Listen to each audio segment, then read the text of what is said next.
countertops in your home but aren't ready to invest the money to replace them? I've got good news for you. There's a DIY solution that will transform your countertops to look like brand new marble. Here to show us how it's done is Kristen Coutts. Hi.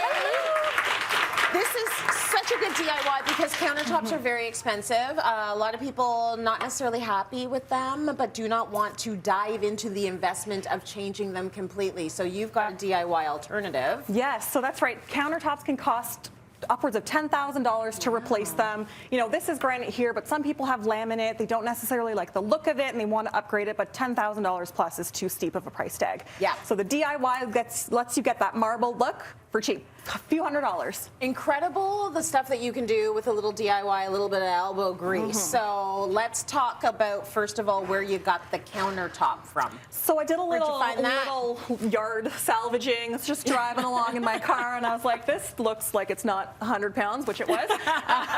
So I picked it up. It's a strong girl, you know? Picked it up, threw them in the back of my car. So this is what it looked like before when I first picked it up. So this is granite here. Lovely. And what I did on this side is I gave the entire thing a sand, and then I did 2 coats of primer and a couple of coats of chalk paint. If you want to come and feel that. Yes. So this chalk paint gives it sort of a smooth, silky kind of finish. Yeah. So it's used a lot in refurbishing old furniture. Okay, got it. So you did have to sand and prime. Yes. Okay, yes. so all of that happened as well. Yes. What would have been your next step? So we're going to do a little fun, creative little DIY here. Okay. And what's really nice about this is we want to give it that marble veining look. Yeah. So I'm going to show you how to do that. I've got this gray chalk paint here. So if I can give you this brush. Sure. Basically, all I do is dip it in the paint, and I drag my brush along here, and I kind of twist it. I don't hold it too tight. I just kind of let it do its own little thing to kind of create this marble look. And then what we want to do to get it to look pretty realistic is I take a foam brush here and dip it in some water. And then when I kind of go like this and dab it over top, it kind of softens it a little bit. There's no right answer to this, by the way. None, so if because you find that you've done it wrong, like, what do I do? I would panic. Don't panic, because there's no, you can make whatever design you'd like, and if you don't like it, because I don't like this one you just did.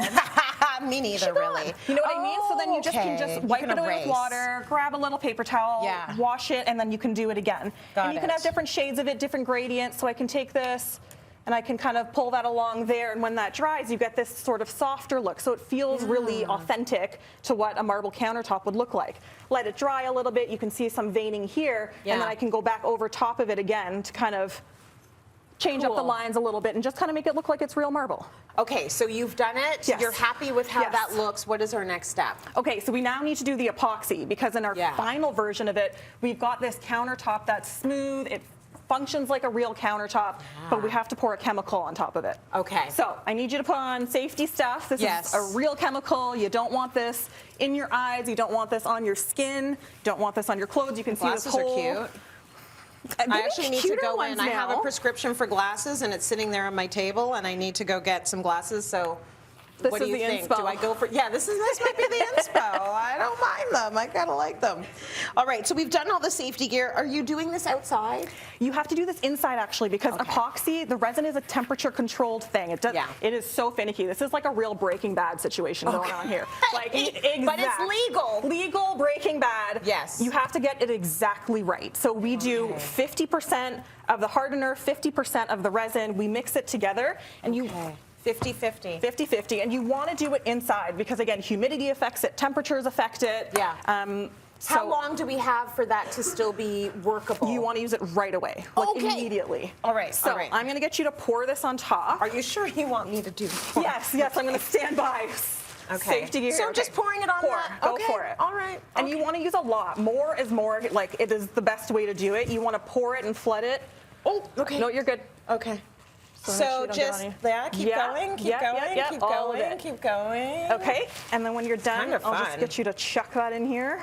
So you can't use that bowl again. It's done. It is done. Okay. Anything you use, it is done when it's hot. Yes. So that's why you don't want it on your clothes, anything like that. Okay. Now what? So now we're gonna do a little scrape, scrapey. So you can buy a professional scraper. You can use a spatula, anything with a flat edge. Okay. But once you're done with it, you're done with it. So it's going in the garbage. Yeah.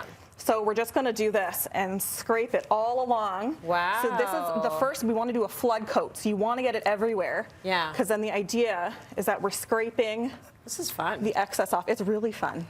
But you got to make sure that, like, look at what we've done. We've done garbage bags all around the table, all on top of the table, because you want to make sure that you're not getting this epoxy anywhere you don't want it. And then see how it's pouring off the front like this, because you want to get all of your, if you've got beveled edges on your countertop, you want to make sure that you're getting it all over the place. Very cool, Kristen. Epoxy is also self-leveling. So when you pour it, give it a couple of minutes, and it'll kind of move around and get it to go wherever you want it to go. How long would that take to cure? So it's about 3 days from like to touch it all together. So it'll start feeling tacky about like 24 hours in. You're probably okay if you wanted to like poke it, but don't. Don't do that. Oh, I just put my finger in the paint. Okay, so now we need to worry about the bubbles. Correct. So the other thing that's going to happen is once you start using this epoxy, it's going to start curing. Yeah. So it's going to release bubbles, and you can start to see some of them forming along here. Yeah. So you have to get a heat gun. So I don't know if you can also see this here. I've missed a spot. Right. So you have to, that's why we do tons of it, because you want to like flood it completely and get it pretty level. Okay. So this heat gun, you can get them for like 15 bucks online. You just kind of press it.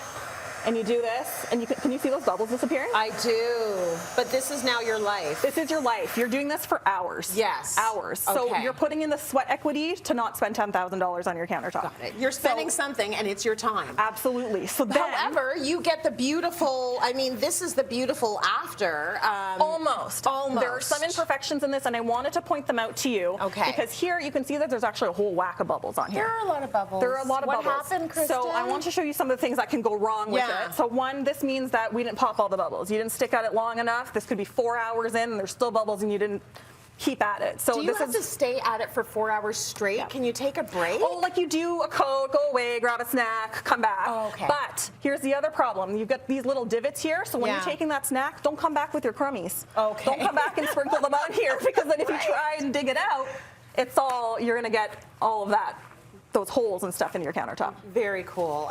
You did an incredible job, and we're gonna give you step-by-step instructions on how you can do this at cityline.tv.